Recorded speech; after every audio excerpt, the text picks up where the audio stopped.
I februar 2022 kunne vi konstatere, at der er flere overløbsbækværker, som tager vand fra Odense, og det vil sige, at der er tilbagestående overvand i bygværker.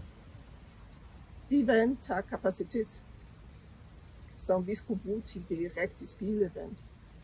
Så vi skulle sikre os, at i kloakker bliver kun plads til spildevand og ikke overvand. Og det håber vi kontaktklapper hjælper os. Og spildevandet faktisk er, altså når der kommer regn, og når der kommer nogle skybrud og sådan noget her, så skal, skal kloaksystemerne jo være klar til at kan modtage det her vand her. Men hvis åen står højt, så løber det tilbage i kloaksystemerne og bruger den plads, som man har behov for, når de her skybrud og sådan noget kommer.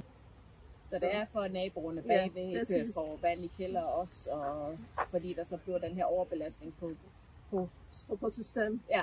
De regner mere og mere, og kloakker er for små.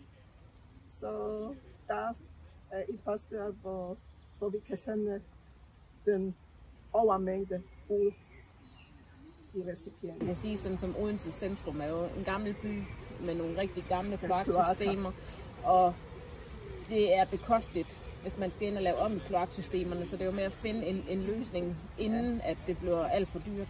Men løsningen lige ved det her bygværk her, det var, at vi valgte at installere en almindelig klap kontra klap, fordi igen at det gamle kloaksystemer og sådan noget her, så det kan ikke klare den store tilbagestuning, så derfor var løsningen her, at vi valgte en klap kontra klap, som åbner sig lidt før.